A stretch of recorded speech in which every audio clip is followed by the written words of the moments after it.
So, what's going on, ladies and gentlemen? I have the pleasure today to talk with Meg Stangl. And what's so interesting about that, before I actually start my interviews, I ask people like, hey, I don't want to butcher your name, so could you go over it?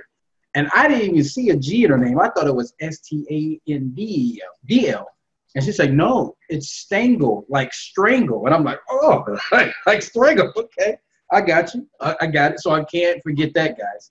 And I want to say that Meg, it's a lot of interesting things about her. One, you maybe can't notice it just yet until she talks, but she's an East Coast girl. And I've heard of Pennsylvania, New York. We're going to get into that. Law of attraction coach. Out of that field, she's a techie girl. She just left her job 2 or 3 days ago. It's the holidays. It's interesting thinking about that. Now she's into a new arena, digital marketing, helping real estate agents. And we're going to get into all of that. So welcome, Meg Stangl. How's it going today? It's going well, Abdul. Thank you for having me. Oh, no. Thank you for coming. How is your holidays going now? So far, great. All the Christmas shopping is done, which is awesome. I am a last minute shopper and I didn't do that this year, so I'm feeling really good about it. No, okay. Oh, you're saying you didn't do it, meaning that you shopped early? Yes. Okay, so you're good to go then with the shopping. Yeah. Got it. Okay. Now let's get into this. Now, I usually like to start, not too much at the beginning, but tell me a little bit, the Cliff Notes version about your childhood and growing up as Meg Stangl. Oh, wow. Okay. So I grew up, I'm one of the youngest of 3 girls. My parents have been together for over 45 years. Wow. Grew up in the burbs of Philadelphia, and you know, I had a pretty normal childhood. My dad was a software developer, so I got into tech right away. Tech. How to type on a computer before I knew how to write my name. And okay.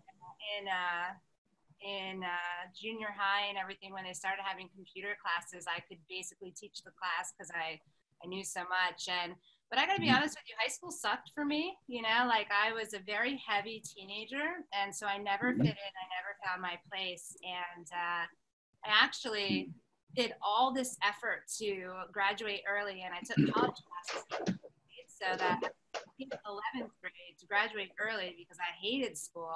And then I had such a tough time in senior year, I dropped out, and I ended up getting my GED instead, with like 3 months to graduation. And it just sucked, man. Like I don't know, teenage years sucked for me, I guess. But then I went off to college, and I didn't find my way there either. And can I stop you right there? Sure. When I didn't know any better, I used to think that GED was a sign of a person maybe not being intelligent.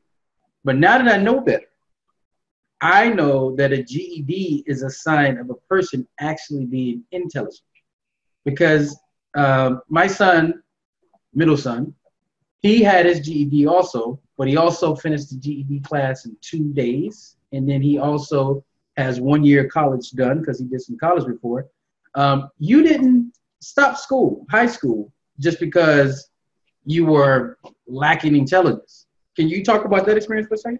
No, yeah, absolutely. I actually dropped out of high school when I was 16 in my senior year. So I was a senior at 16, and I took my GED classes. Within a week, I had my GED, and I was off to college by 17.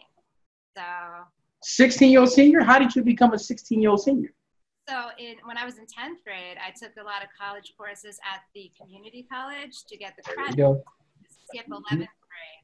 And then I skipped 11th grade. I was all of a sudden like a year ahead of everybody at school, which was so awkward, right? So awkward. And then, you know, it was just, it's tough, you know, being a heavy girl and being a teenager and everything, like you just don't find your place to fit in. And I was into, you know, tech, and I was into music, and I was into all kinds of stuff that, you know, I didn't fit in with like certain cliques in my high school. So I didn't go, you know, and then I ended up just saying this is enough for me. And I did. So I left, got my GED, and was in college by 17. Okay, let's talk about the heavy thing for a second. And here's what I want to talk about. I'm not talking about to shame anyone or anything, but we know that in America, we can be very cruel to somebody who doesn't fit in a circle or anything like that. Did that piss you off during that time? Were you upset? Were you like, these kids are mean? You got the, you have the East Coast thing in you. Like, what was that feeling like? Oh my gosh.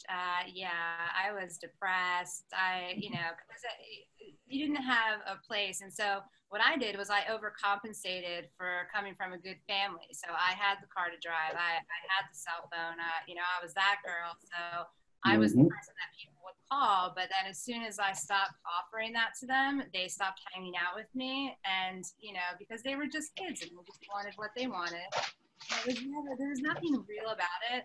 And I wish I knew what I know now as an adult to go back to my teenage years. And I actually confronted one of them like later in life. I met them in public. And like, you were a complete asshole to me. And like, you ruined my teenage years. And he apologized. And what was so funny is that when I met up with him later in life, I was pretty successful at what I was doing, and he was unemployed without the job, and it was like, yeah, and it was like, what a flip, because you were Mr. Popular in high school, and now here you are trying to find your way in life, and I was, and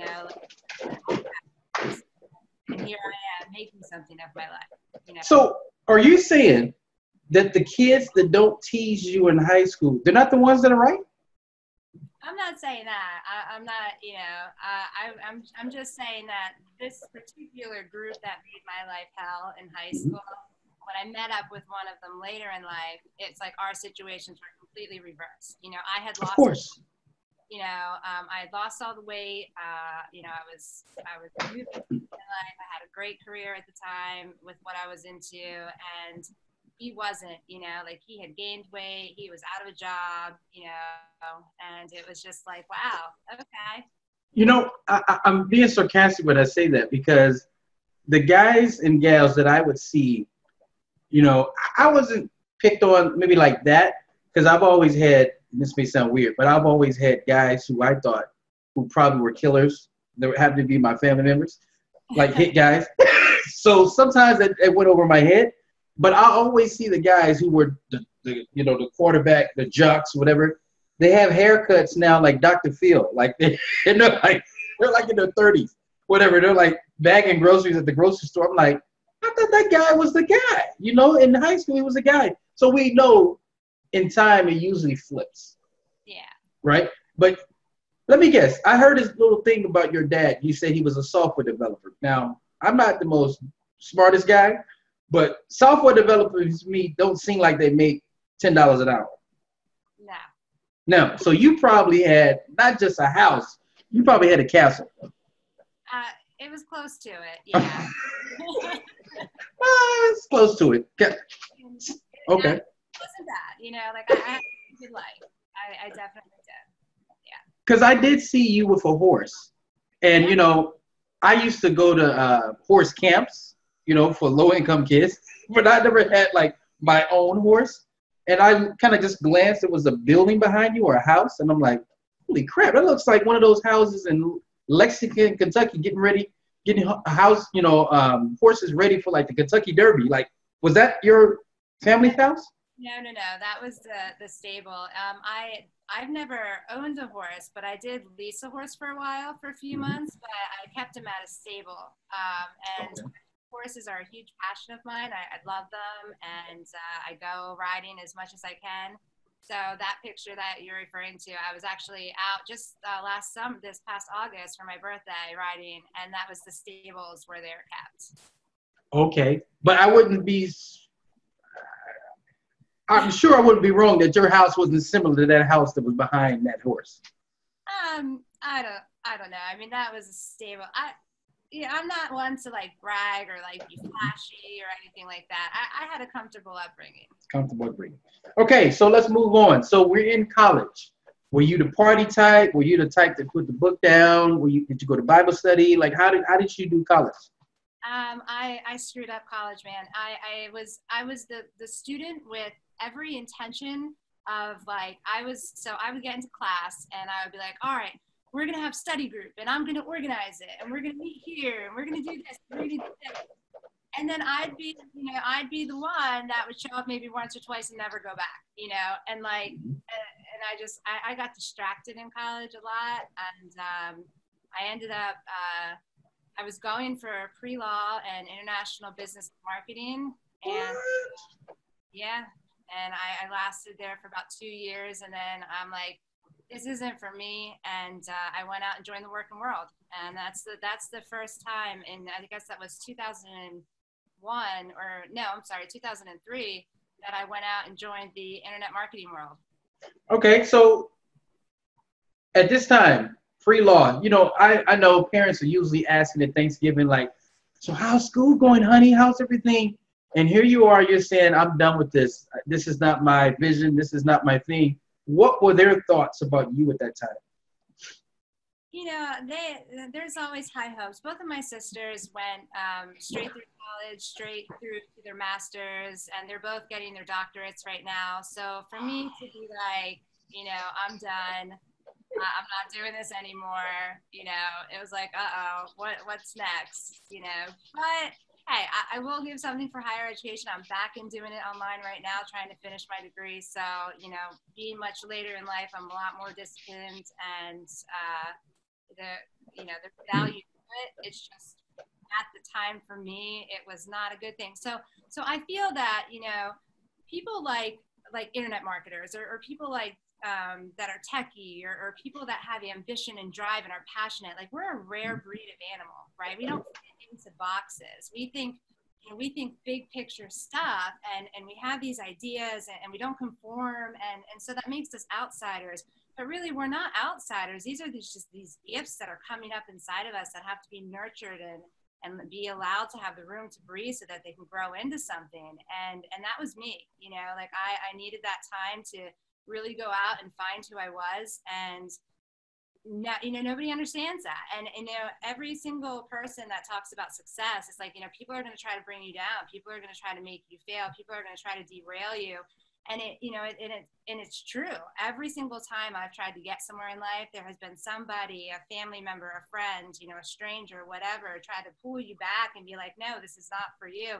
But deep down inside, it is, So being able to really go out and explore that, and it's a lot of trial and error. I made a lot of trial and error in my life to get to where I'm at today, but I use that as, use that as fuel, like I'm extremely passionate for what I do and for the people that I help.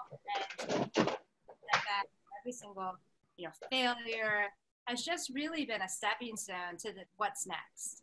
In the law of attraction, we talk about how there can't be a void in space, right? There can't be a vacuum in space. So as soon as one thing exits, something else has to come in and take its place, right? It's the way that it works. So there's the expression, when one door closes, another one opens. But really, there just can't be a vacuum in space. So for me, like, I would try something and it would either work or it didn't. And then as soon as it didn't, within a couple of weeks, I was on to something else, and something else would come around. Now, I want to address that. Not because I saw your vibration raise, and I said, man, we really got to get into this law of attraction thing, which is something that you actually study. Yeah. So you're saying that it's not a negative thing if a person tries different things. If they go over here and start here, and then, that's not the path. They're not these scatterbrain, ADHD, negative, blah, blah, blah. Speak on that, please. Yeah, no, not at all, and I find that, I think this is one of the first questions you asked me when we first met is, how do you deal with the ADHD of being in marketing? And it's one of those things, like, each one of us has 5,000 different paths that we can go on to get to the same destination, and if one thing doesn't work for somebody, that doesn't mean it's not going to work for somebody else, or that doesn't mean that there's another way to get to the same goal with something that's going to work for me. So, for example, I help people in the real estate industry really start to build online through social media and digital marketing. So I went through the corporate way to try to make that happen, and that wasn't for me, and while I was great at what I did, I was bad in the corporate structure, right? I didn't fit in the corporate box. So that's okay. That doesn't mean I'm going to give up on my dream. It just means I'm going to now take a detour to get there somehow else. So you still can get there. You're just taking another route. Like, it's just like like we just had a bad accident. It was here in Washington, the Amtrak train derailed, and so people passed away. So every day was just like traffic jams and all this other stuff. But there was always another way to get to the destination. So you're saying that just because a person doesn't choose to be a lawyer or go down the, the doctorate route, they could take another way and still get to success. They absolutely can. And I have I have a perfect analogy for you, if I may. Yeah. And if you can find this on Facebook, but I had posted this a few years ago. Toyota came out with a commercial that I just absolutely loved. And the premise of the commercial was only focus on the 200 feet in front of you. And so I thought about that, and I'm like, this is really awesome. I'm feeling something inspirational. I'm going to write a post about this. And so this is what I came up with. If we could only look at our lives the way that we look at driving, right? So when we drive somewhere, we only focus on the 200 feet in front of us, right? We don't focus on 5 turns ahead. We don't focus on what's going to be happening on the highway when we get there. We don't know what lane we're going to, turn, or what car we're going to go around 3 streets away. We don't know that. We only know what's right in front of us because we have to pay attention to that. Yeah. So if we could only look at our lives in that same way, like, I don't know about next week. I don't know about 6 months from now. I don't know about a year from now, but I do know the destination that I want to go to. And if I can hold that with steadfast confidence that I'm going to reach that destination, the route doesn't matter, right? It's only in front of me that matters. It's what I'm doing with the opportunity, with the time, with the circumstance, whatever. That's the only thing that matters. I don't care what happens next week. I don't care what happens 6 months from now, because something or someone or some circumstance might come into my path and make me reroute and go a different way. But if I can hold that end result and hold my destination with steadfast confidence that I'm going to get there, then I know I need to only focus on this 200 feet. And so that's what I do. Let me ask you a question there. I'm not going to say what it is yet because I don't even know if we can talk about it. We didn't talk about it before.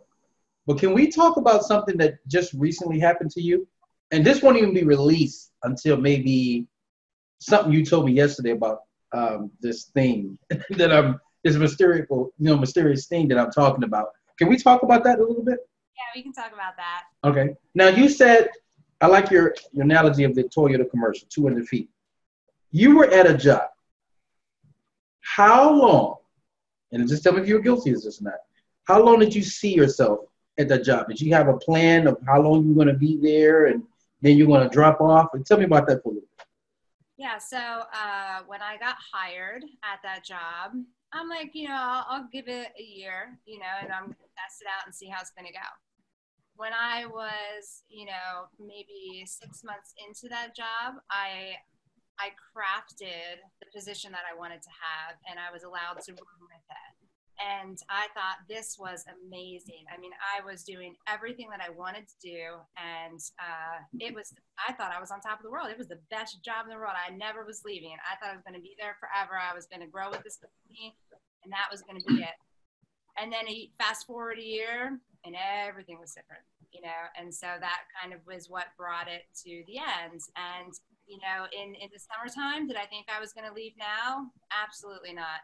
In fact, when I handed in my resignation, did I think I was going to leave right away? Absolutely not. I was still planning on sticking around to help them transition, into somebody else. And circumstances fell into place, and the universe was like, no, it's time to go, girl.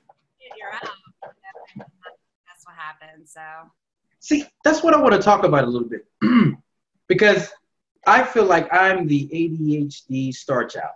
And what I mean by that is, I just made that up, by the way, but here's what I mean. I'm always in contact with these people like, you only do one thing. Do one thing. Do one thing. Don't scatterbrain. Don't do this. Just stick with it and stay with it for 10 years. And I'm like, what? What kind of life is that? But I'm the guy, in 10 years, I would have done 1,000 things. And then I kind of come down to myself like, am I wrong for not being like that guy that was standing on stage and saying one thing, and stick with it, stay focused, hyper-focused. Tell me about that thing. Who? First of all, who is that guy, and what is that mentality? Okay, so in you know, in all kinds of psychological research and everything else, they tell us that we can't multitask, right? We can't do multiple things at once. And to some extent, that's true. But that doesn't mean that you can't undertake multiple undergoings at once. And I feel like, you know, same thing with investing or same thing when you're trying to build a business with income sources or whatever. Like, you can't put all your eggs in one basket and not be open to other opportunities, because you have no idea. I mean, Sandra Bullock got her start by somebody sitting next to her on a plane saying that she looked like the movie star type. And look at where she is. You know what I mean? Has she planned for that? Absolutely not. That you just don't know what's going to happen. So you can, you know, you can have a goal, you can have a dream, and you can stick with it and give it everything you got. I mean, you could see my quote on my wall. Like, you have to. Can you read that, by the way? I can see some of it. What does it say? Yeah, it's a Gary Vee quote, and it says, you have to accept yourself as is and go all in on you. And I love that, you know, and it doesn't matter what it is, and it doesn't matter if it's 10 things or one thing. You just, whatever it is, you just have to go in with everything you have. And listen, if you fail at it, you fail at it. So you pick yourself up, you dust yourself off, you learn from your mistakes, and you go after something else, you know. So whether it's one thing, and I would say if you're the type of person that has to focus on one thing, because like I knew somebody that was so distracted by everything, you know, it would take them hours to return emails, or they would get, you know, they would have a plan for the day and then get all these text messages, and their whole day would be out the window because they were distracted and, you know, whatever. So listen, if that's you and that's your brain and you're all over the place, then yeah, okay, focus on one thing, but give yourself the space to allow it to grow. You know, turn off the distractions and go all in and give it everything you've got. You know, turn off Facebook, turn off your cell phone, don't read your emails. Like, focus on what it is you want to do and give it everything you have. You owe it to yourself. I was just telling my friend this the other day, like, hey, you know, life isn't about finding yourself. Life is about creating yourself, right? And creating yourself. Keep going. I'm sorry. And, you know, hey guys, like, we only have one shot at this, right? Like, this is our life.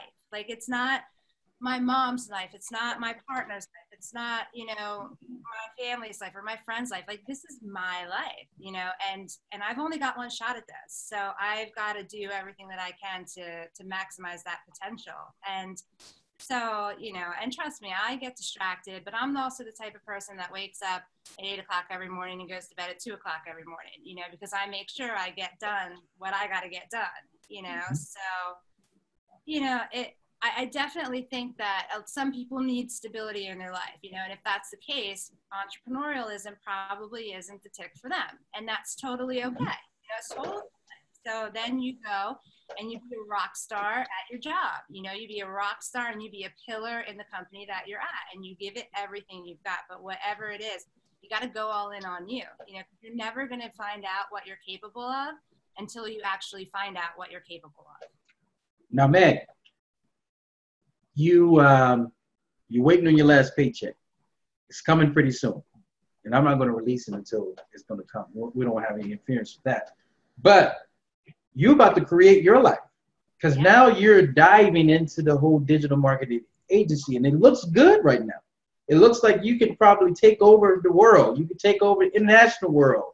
You know, you can speak on, you know, do TED Talks, and you studied under guys who taught you speaking. So what are you getting ready to create for yourself in the next 5 years? Okay, awesome. So I am glad that you've asked that. Yeah, so the reason why I left my job just wasn't because I was like, I can't take it anymore, I'm out. But, you know, I wish them well, and great company, great at what they do, you know, very powerful women in leadership there, and, you know, awesome.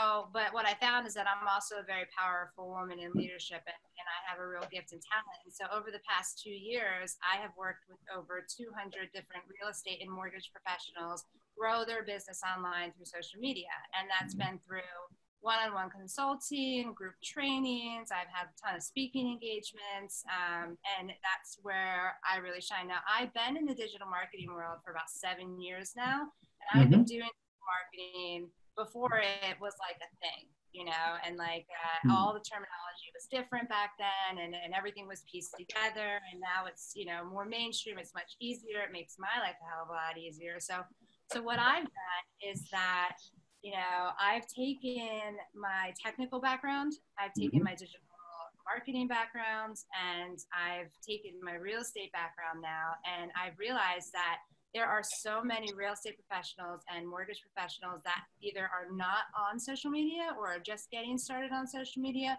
or are paying a lot of money for other people to manage their social media but aren't getting the results that they want. So I'm taking all of the best practices that I have discovered over the past 2 years, and I am launching a digital marketing agency. It's called topdigitalagent.com, and you can go there and sign up on the waiting list because it's coming and it's launching February 1st, and I'm going to be putting out so much awesome content between now and then, and just getting everybody ready and getting everybody hyped.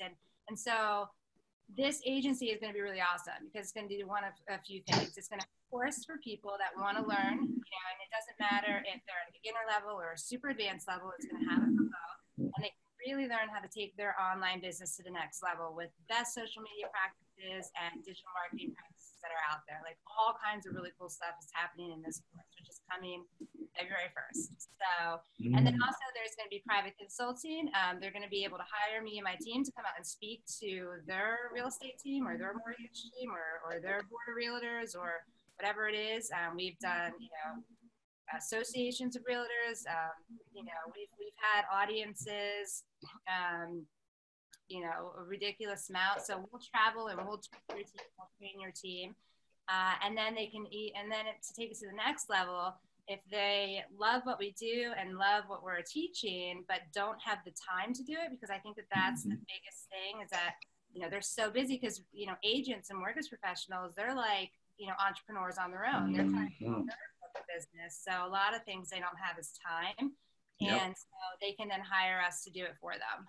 And we're going to come out with that too. So over the next 5 years, I will be building this up, and I will, you know, hopefully be invited to speak on TED Talks, and I'll give a lot of really like positive, you know, advice along the way, because a lot of it's mindset too, you know, and it's one thing to have all the tools, and then it's another thing to put them in practice, but then to have a great mindset with it as well. So we're going to just cover everything, you know, we're going to cover mindset, we're going to cover strategy, best practices, and then we're going to give you everything. So it's going to be real cool. It's going to be really cool. It's called Top Digital Agent, and you can go to topdigitalagent.com and sign up on the waiting list, and just be one of the first to get in on this, because it's going to be pretty awesome when it launches. Cool. So you're talking it and you're speaking it into existence, and it's happening. I see it. As you were talking, I was visualizing this whole thing that you're doing, and honestly, do you spend time doing visions? And you know, I know I read the book Miracle Morning, and it talks about savers, you know, silence, affirmation, visualization. So do you have? Well, I know it's just real early. It's only a few days ago. But do you have a vision board? Do you visualize on this? Do you spend time on a regular basis doing this now? I do. So I'm a very spiritual person, and I have in my office a wall tapestry of the Om symbol, which I know that one. Yeah. I also I meditate on a regular basis, almost every day, sometimes twice a day, in the morning and before I get to bed. And I actually have a 5-foot copper pyramid that I sit in to like bring the energy to me and really spice it up. Where's that in your house? It's in my bedroom. Wow. Where did you get it from?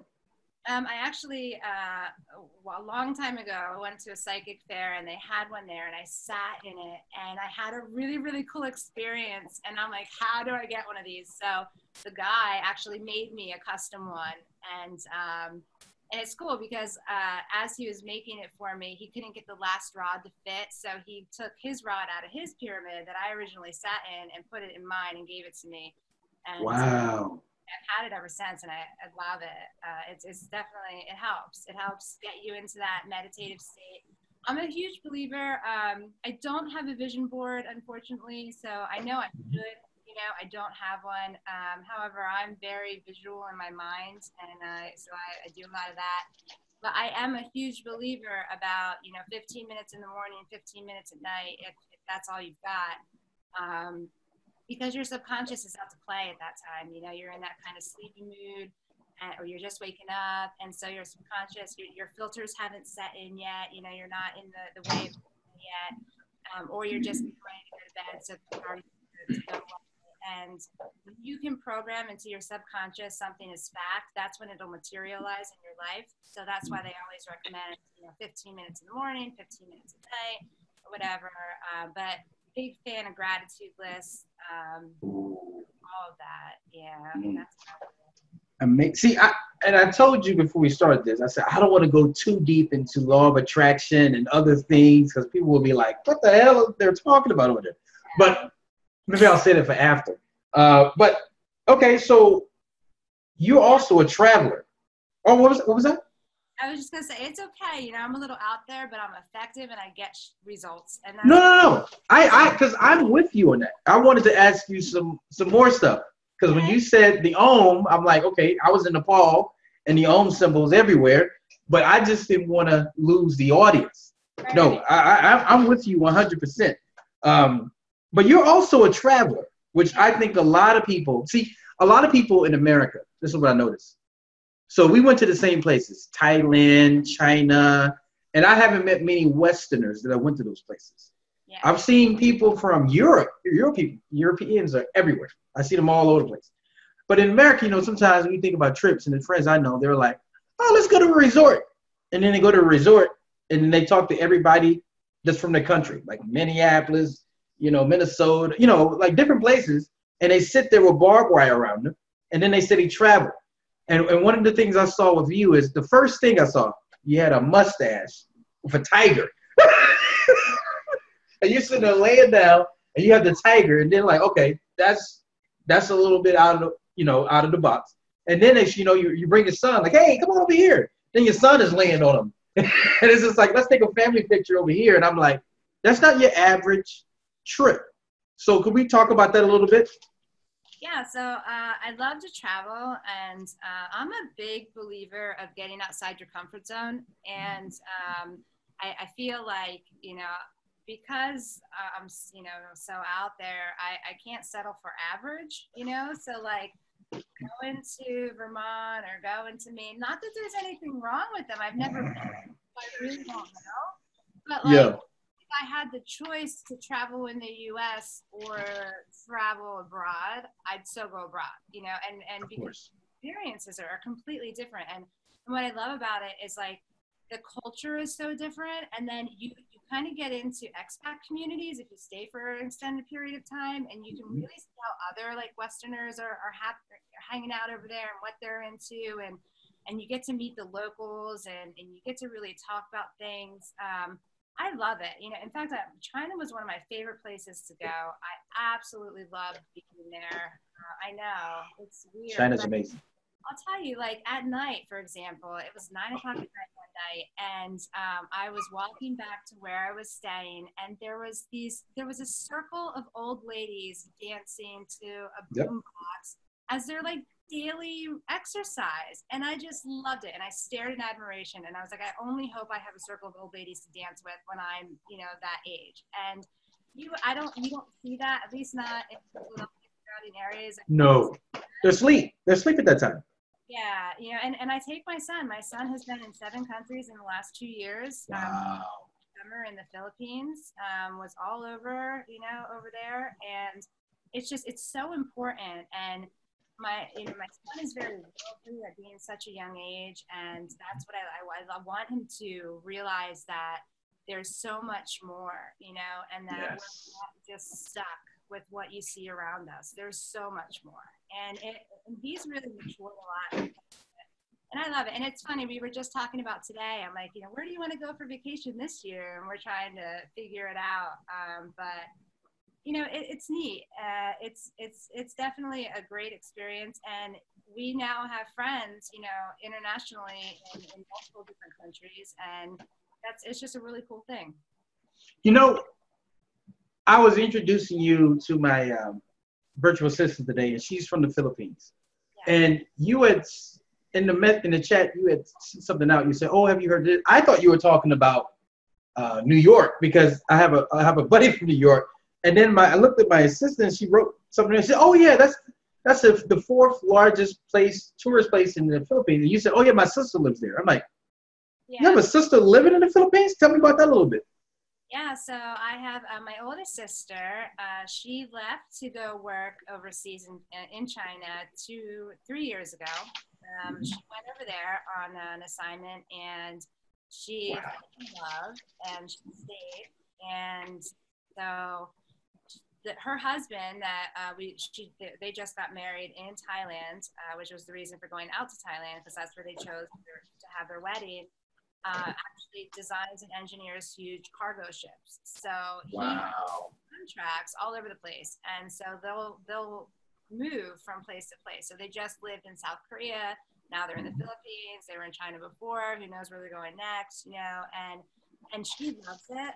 It's so funny. She'll send me videos of these monkeys, right? There's like a plethora of monkeys. Like we have squirrels here, they have monkeys there. And she'll send me these really cute videos, and she's named them, you know, and like they have a relationship now, and like clock monkey will come and knock on the door and like wait for her hand up for food. It's just the monkey's knock on the door? Yeah, the monkey knows that she comes by every day at this time. My sister will feed her, you know, and so like she'll sit there and knock. It's the funniest thing, and just being able to experience that, it's definitely it's cool. You know, it's different. It's not the norm. So let me ask you a question. So I wrote a book called How to Find Your Passion Now, and I do see similarities in families. And what I mean by that is there's a reason why the Jackson 5 was talented. Like, yeah, they worked their butt off, but some of that is passed on from family members. You know, there's a reason why, you know, LeBron James' son is getting scholarships or getting coaches coming to his house to talk to his son at 12 years old, because they know he has that gene, he has that passion thing. And even though your sisters, you know, they went on to get their doctorate, they're still traveling. And you love the traveling, and you do that. And I'm wondering, like, which one, the mom or the dad? Which one of those guys have that bug that they're pulling that from? Interesting that you say that. So my dad is a 25-year Navy vet. He used to be a pilot for the Navy, and he traveled all over the world. They've lived, you know, Iceland, Greenland, Florida, all over the U.S. They've lived in Italy. They've just lived everywhere. And so I think that somewhere along the line, we got it. In fact, my uncle was born in France because his father was in the Navy. He traveled everywhere. So, and I got to tell you, you know, if you've never left the United States, you know, if you've never had a chance to just go and visit another culture, you know, just do it. My gosh. There are websites online that you can go to, research this, where you can pick a country that you want to visit at and see what kind of work opportunities are available for room and board.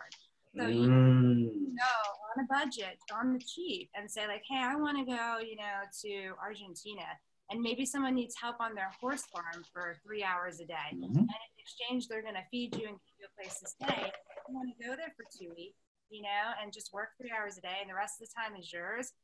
I mean, why not? I mean, it's just to experience that. It's a really cool thing, and there's sites out there that can help you do it. I mean, I haven't gone through that avenue, but I haven't written that yet either, you know. You don't have to, but yeah, keep going.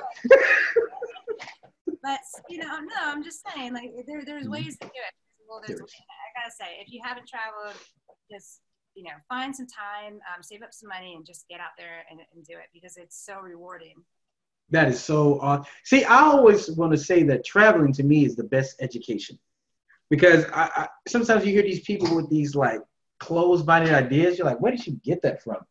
If you would just travel to 2 countries outside of the barbed wire, you could solve that thing that you're going through that you think the world. Because I remember when I was in China, the guys who built the skyscraper buildings. In China, they use bamboo scaffolding. In the U.S., they may use steel. But the building still goes up. It's just a different way to do something. It's kind of like what you were saying with the road. You know, if you switch something and everybody thought you were doing this one thing for the rest of your life for 40 years, it doesn't mean you're still not going to get there. You're just taking a different road. You know, you just change the GPS. Now you're just over here. So don't be so hard on people who want to change. Yes, exactly. You know? You know, it's about taking chances and it's about taking risks, you know. Mm. And I'm a big believer where, you know, my circumstances don't ever define me. I define my circumstances. So See, there it is. yeah, and if I'm, you know, if my life is in a position, and it has been, you know, it's been in a position where I was miserable and I wasn't making money and, you know, things seemed endless. There wasn't any hope. There wasn't any light at the end of the tunnel. And I really had to come out of myself and take that bird's eye view and be like, well, wait a minute, you know, because all I could see was like tunnel vision. I could only see like what was right here. And I feel like traveling does the same thing. It helps you get out of your zone and see things from a perspective. Right? And then you're able to kind of reevaluate and seriously, once you can kind of shift your mental attitude in a certain way, everything else will follow, you know. And traveling is just one of those things that it's fun, you know, it's fun. Yes. And that's why you see so many, if you're in the, you know, law of attraction world, you'll see so many of the influential thought speakers have trips every year going to some exotic and have workshops, you know, and that's why, you know, because it puts up your vibration and it helps you just get out of the day to day, you know, it just helps you break that cycle. And I think that, you know, for a long time, I was stuck in just the day to day and it was hard to get out of that, you know, so, but once you can kind of take chances and take risks and get out of your comfort zone, that's when things really start to change. So Meg, I want to ask you, I want you to leave us with this. For somebody who's thinking about entrepreneurship, they say, hey, look, I don't know enough. I don't know anything about it. I'm afraid. I've had this job for 10, 12 years. My family thinks I should do this. I've been living in the same town for, 12 years, 20 years, give that person some advice on how to break out of that and become who they really are. Okay, I love this question because I'm asked this a lot. And so my advice is this, right? If you want to be an entrepreneur and you're not sure how to do it, study people that are entrepreneurs that you want to be like. Learn as much as you possibly can. And don't give up that day job right away. Build on the side, get that money coming in, pay your bills, but get ready to hustle on the side, build on the side, educate as much as you possibly can, and find out that niche of what you're really good at or what you're really passionate about. And then, gauge the reaction, join groups on Facebook, talk about it, join up on people's lists that you think are successful in the space that you want to get into. And see what they're doing and just become a sponge, I wouldn't say if you know nothing about what it is that you want to get into, but you want to get into, don't make that leap right away, but learn as much as you possibly can, save up and if your bills money to just become, I ate Brussels sprouts and kale for a long time just because I wanted to save every penny I could. So I could, wow. And my body thanked me. Yeah. I had to make those sacrifices because I knew that I wanted to do it. So what I did is, as I started building on the side, and I'm like, you know what? And I asked for help. I asked for help from people in the space. I learned the software that I was going to need to know how to use. I learned the ad strategies. I went out and I got who I thought was the best Facebook ads person, and I took their course. I went out and I thought I could who the best SEO person was, and I took their course. I went, I bought software, and there was a training program on how to take it to the next level, and I signed up for that, and I really invested a lot of money in so that I knew what to do, so that I could bring value, and then I started testing it out, with my clients, and I wanted to see, one, if there was stand for what I had to offer, because obviously if there's not, I'm not going to make any money at it. And two, am I good enough that people are going to want to do this on a recurring basis, right? Like it's one thing to get a sale, and be like, yes, I got a sale, but if they don't like me, and if I'm not providing results for them, they're not going to keep me around, right? So I tested the waters on the side, and I spent every minute that I could just investing in myself. And again, back to this quote from Gary Vee, just going all in on myself. I got rid of distractions. I really put everything on a budget, and I did as much as I could to make myself better so that I could provide more value to the people I was going to serve. So that would be my advice. Don't give up on it. You have the ability to be, have, or do anything that you want. And in today's digital world, you have all that information right at your fingertips. You just have to go to a computer to get it. And, if you don't have a computer, go to the library, get a library card and go to the library and spend your days there or whatever it is. But learn as much as you possibly can. And then don't be afraid to come out, right? So not everybody's going to like you, and you might have, you can't please everybody, right? So don't be afraid to still put yourself out there and to get your message across, because if you can help one person, then that's really all that matters. And that one person will turn into two, and it'll turn into four, and it'll turn into fine. But don't give up on yourself. Just be disciplined and learn as much as you can. And if, so for me, I'm a single mom, right? So, and I have a dog, and so I had a lot of responsibilities to take care of. So I didn't wake up 5 hours before I have to work and study all day and then come home and then study all night. No, it was a slow process for me. But the only timeline that you're going to put in place is your own. Right? So do what you have to do to learn as much as you can, but set realistic goals for yourself and set timelines for yourself too. Say by this date, I want to know this, or by this date, I want to be this much further along, and that's really what you have to do is get the ideas out of your head, put them on paper, make them and turn them into tangible goals, set deadlines, learn as much as you possibly can. And then when you're in a comfortable position where you can walk away from your job, do it. Don't even look back, just do it.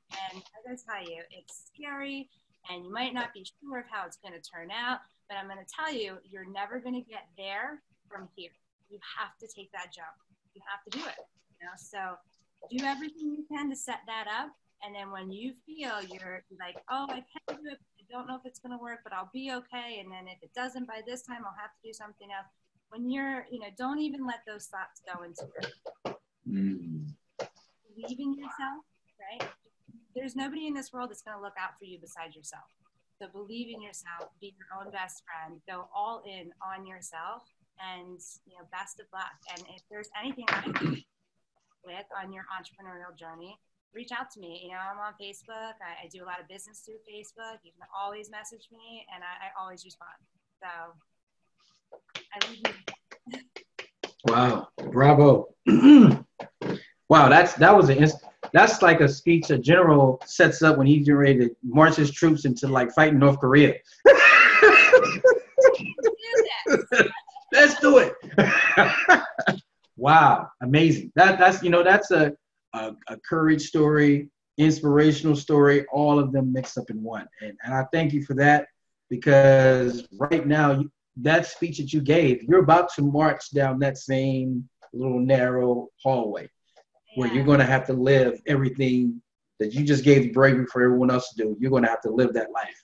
Yeah. And what's really cool is I'm going to let everybody know how it goes, right? So I am going to be all over the internet, and I'm going to share my journey, my client's journey, my agent's journey, my journey, because if I can do it, anybody can do it. And I know you hear that over and over and over, but really, if I can do it, you definitely can. You can do it. Yeah. Yeah. I'm going to share my journey, all the good, bad, and the ugly, and I'm going to share it because we need to know that that's it. And one of the most incredible things is that, we're not alone. We are a masses that are emerging, and we finally have the time to do it, and with the new tax bill that just got passed, we and self-employed people really have an opportunity now. So I'm going to share my journey. And That's good. yeah, I hope I can inspire other people to do the same. Yeah, you've inspired me. So thank you for joining us today. I know it's a busy time. You're buying presents. You're back here. You're back there. Hold on for a second after we get done with this interview. And I really appreciate it, Meg, that you took some time to teach us what it is that it takes to move down the path that you want to go down. Thank so thank you. So much Yeah. for having me. I appreciate it. No problem.